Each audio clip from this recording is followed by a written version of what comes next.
Okay, start ചെയ്യാം. നമുക്ക് special issues എന്ന് പറഞ്ഞിട്ടുള്ള ഒരു ടോപ്പിക്കാണ് ബാക്കിയുള്ളത്. അത് ഒറ്റ സിംഗിൾ ടോപ്പിക് അല്ല, അതിലൊരു 4-5 ടോപ്പിക്സ് സെപ്പറേറ്റ് വരുന്നുണ്ട് അതിൽ. സ്പെഷ്യൽ ഇഷ്യൂസ് എന്ന് പറഞ്ഞിട്ടുണ്ടെങ്കിൽ നമ്മൾ ഇത്രയും നേരം ഡിസ്കസ് ചെയ്തത് റേഷ്യോസ് കാര്യങ്ങളൊക്കെ ഫിനാൻഷ്യൽ സ്റ്റേറ്റ്മെന്റ്സ് പ്രിപ്പയർ ചെയ്യുമ്പോഴും അത് അനലൈസ് ചെയ്യുമ്പോഴും ഉള്ള കാര്യങ്ങളാണ് അല്ലെ.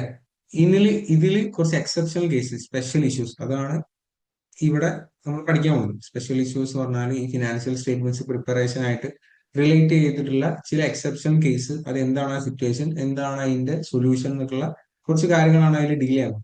ഓക്കെ, സോ അതിലേക്ക് കടക്കുന്നതിന് മുന്നേ നമുക്ക് ഒരു ടോപ്പിക് പഠിക്കാനുണ്ട്. നമ്മൾ ഇത്രയും കാലം ഡിസ്കസ് ചെയ്ത റേഷ്യോ അനാലിസിസ് അല്ലെ. നമ്മൾ സെക്ഷന്റെ പേര് തന്നെ കംപ്ലീറ്റ്ലി ജനറൽ ആയിട്ട് പറഞ്ഞാൽ റേഷ്യോ അനാലിസിസ്. നമ്മൾ ഫിനാൻഷ്യൽ സ്റ്റേറ്റ്മെന്റ് അനാലിസിസിൽ ഒരു മെജോറിറ്റി നമ്മൾ ചെയ്യുന്നത് റേഷ്യോ അനാലിസിസ് അല്ലെ. കമ്പനിയുടെ ഫിനാൻഷ്യൽ സ്റ്റേറ്റ്മെന്റ് എടുക്കുന്നു, ഇൻകം സ്റ്റേറ്റ്മെന്റ് എടുക്കുന്നു, ബാലൻസ് ഷീറ്റ് എടുക്കുന്നു. അതിലെ ഓരോ നമ്പേഴ്സ് വെച്ച് നമ്മൾ ഓരോ റിലേഷൻഷിപ്സ് ബിൽഡ് ചെയ്യുന്നു. ആ റേഷ്യോ വെച്ച് നമ്മൾ ഓരോ കമ്പനീസിനെ ഇവാലുവേറ്റ് ചെയ്യുന്നു അല്ലെ. കമ്പനിയുടെ ലിക്വിഡിറ്റി, കമ്പനിയുടെ സോൾവൻസി അല്ലെ, കമ്പനിയുടെ ലീവറേജ്, കമ്പനിയുടെ ഏർണിങ്സ് കവറേജ്, കമ്പനിയുടെ ഒരുപാട് ക്വാളിറ്റീസിനെ നമ്മൾ ഇവാലുവേറ്റ് ചെയ്യാണ് ഈ റേഷ്യോ അനാലിസിസ് യൂസ് ചെയ്ത്. സോ നമ്മൾ ഇത്രയും കാലം ഡിസ്കസ് ചെയ്ത ഈ റേഷ്യോ അനാലിസിസിന്റെ ബെനഫിറ്റ്സ് എന്തൊക്കെയാണ്, ലിമിറ്റേഷൻസ് ഒക്കെ എന്തൊക്കെയാണ്, അതാണ് നമ്മൾ ഇന്ന് ഡിസ്കസ് ചെയ്യാം ആദ്യം. ഓക്കെ, സോ 4 ബെനിഫിറ്റ്സ് നമുക്കുണ്ട്, അതുപോലെ തന്നെ ഒരു 6 ലിമിറ്റേഷൻസ് ഉണ്ട്. ഓക്കെ, അപ്പോ ഓരോ പോയിന്റ് പഠിക്കുമ്പോഴും അതിനെ സിമ്പിൾ ആക്കിയിട്ട് ഞാനൊരു സപ്പോർട്ടിംഗ് പോയിന്റ് പോലെ ഗ്യാപ്പിൽ എഴുതി തരും. സോ നിങ്ങൾ ആദ്യം ഹെഡിങ് ചെയ്ത benefits of ratio analysis.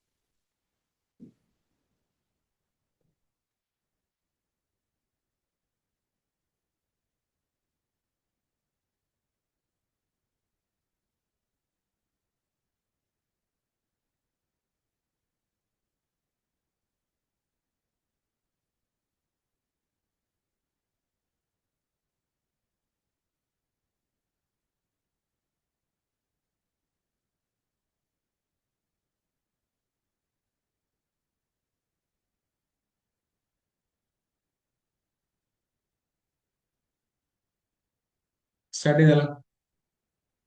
Okay, so ratio അനാലിസിസിന്റെ ബെനിഫിറ്റ്സിൽ 4 points ഉണ്ട്. ഫസ്റ്റ് പോയിന്റ് എന്താണെന്ന് വെച്ചാൽ ഞാൻ ആദ്യം വായിക്കാം, ഇപ്പൊ എഴുതണ്ട, അവസാനം ഞാൻ എഴുതാൻ സമയം തരാം. ഓരോ പോയിന്റ് കഴിയുമ്പോഴും ഇതൊന്ന് സിമ്പിൾ ആക്കിയിട്ട് ഞാൻ ഒറ്റ ഒരു പോയിന്റിൽ ഇവിടെ ഇങ്ങനെ ഗ്യാപ്പിൽ എഴുതി തരും. അതൊക്കെ കഴിഞ്ഞിട്ട് നിങ്ങൾ എഴുതിയാൽ മതി. ഓക്കെ, സോ തൽക്കാലം ശ്രദ്ധിക്കുക. Ratio analysis can help in understanding financial statements by showing the relationship between various items in the financial statements. നമുക്ക് ഒരു കമ്പനിയുടെ ഫിനാൻഷ്യൽ സ്റ്റേറ്റ്മെന്റ്സ് യൂസ് ചെയ്തിട്ട് അതിലെ ഒരുപാട് നമ്പേഴ്സ് യൂസ് ചെയ്തിട്ട് ഒരുപാട് റിലേഷൻഷിപ്പ് ബിൽഡ് ചെയ്യാനും അത് യൂസ് ചെയ്തിട്ട് നമുക്കൊരു കമ്പനീനെ അനലൈസ് ചെയ്യാനും പറ്റും. ഓക്കെ, ഇത്രയും കാലം നമ്മൾ ഡിസ്കസ് ചെയ്തിട്ടുള്ള അതിലെ ഫിനാൻഷ്യൽ സ്റ്റേറ്റ്മെന്റ്സ് എടുക്കുന്നു, ഇൻകം സ്റ്റേറ്റ്മെന്റ് എടുക്കുന്നു, ബാലൻസ് ഷീറ്റ് എടുക്കുന്നു. അതിൽ ഓരോ നമ്പേഴ്സ് വെച്ചിട്ട് അതിലെ ഫോർ എക്സാമ്പിൾ ഇൻകം സ്റ്റേറ്റ്മെന്റ് ആണെങ്കിൽ sales revenue, cost of goods sold, profit. ഇനിയല്ല ബാലൻസ് ഷീറ്റ് ആണെങ്കിൽ assets, liabilities, capital, current asset, current liabilities എന്നൊക്കെ പറഞ്ഞിട്ട് ഫിനാൻഷ്യൽ സ്റ്റേറ്റ്മെന്റ്സിലെ വേരിയസ് ഐറ്റംസ് എടുത്തിട്ട് നമുക്ക് ഓരോ റിലേഷൻഷിപ്പ് ബിൽഡ് ചെയ്യാനും അതിനെ അണ്ടർസ്റ്റാൻഡ് ചെയ്യാനും അനലൈസ് ചെയ്യാനും പറ്റും. അതാണ് നമ്മൾ റേഷ്യോ അനാലിസിസിന്റെ ബേസിക് ആയിട്ടുള്ള ബെനിഫിറ്റ് എന്ന് പറയുന്നത്. സോ ഒന്നുകൂടി പോയിന്റ് വായിക്കാം. Ratio analysis can help in understanding financial statement by showing the relationship between various items in the financial statement. By showing the relationship between various items in the financial statement. Financial സ്റ്റേറ്റ്മെന്റ്സിലെ ഓരോ items വെച്ചിട്ട് നമുക്ക് ഓരോ relationship build ചെയ്യാൻ, ആ relationship build ചെയ്തിട്ട് അത് use ചെയ്തിട്ട് നമുക്ക് ആ ഫിനാൻഷ്യൽ സ്റ്റേറ്റ്മെന്റ്സിനെ മനസ്സിലാക്കാനും പറ്റും. ഓക്കെ, ഡീപ്പായിട്ട് അനലൈസ് ചെയ്യാൻ പറ്റും. അതാണ് ഫസ്റ്റ് പോയിന്റ്. ഇനി ഈ ഒരു പോയിന്റിന്റെ സിമ്പിൾ ആയിട്ടുള്ള നോട്ട് ഞാൻ എഴുതി തരാം, അത് രണ്ടും നിങ്ങൾ എഴുതണം. ഓക്കെ, ഇപ്പൊ എഴുതണ്ട, ജസ്റ്റ് മനസ്സിലാക്കിയാൽ ജസ്റ്റ് നോക്കിയാൽ മതി.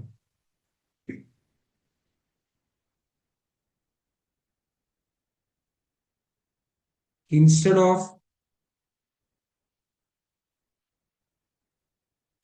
of just saying the numbers,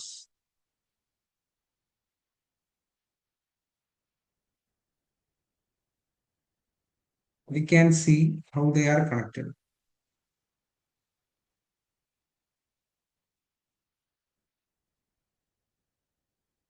okay, ഒന്നുകൂടി ഞാൻ പോയിന്റ് വായിക്കാം. ഈ പോയിന്റ് കൂടി എഴുതിയിട്ട് കണക്ട് ചെയ്യാൻ പറ്റും. Ratio analysis can help in understanding financial statement by showing the relationship between various items in the financial statement. നമ്മൾ ചുമ്മാ നമ്മളെ ഫിനാൻഷ്യൽ സ്റ്റേറ്റ്മെന്റ്സ്, ഇൻകം സ്റ്റേറ്റ്മെന്റും ബാലൻസ് ഷീറ്റും എടുത്ത് നോക്കുകയല്ല ചെയ്യുന്നത്. അതിലെ ഓരോ ഐറ്റംസ് യൂസ് ചെയ്തിട്ട് അതിലെ ഓരോ നമ്പേഴ്സ് വെച്ചിട്ട് നമ്മളൊരു റിലേഷൻഷിപ്പ് ബിൽഡ് ചെയ്തിട്ട് എന്നിട്ടാണ് നമ്മൾ ഈ ഫിനാൻഷ്യൽ സ്റ്റേറ്റ്മെന്റ്സ് ഒന്നുകൂടി ഡീപ്പായിട്ട് അനലൈസ് ചെയ്യുന്നത്.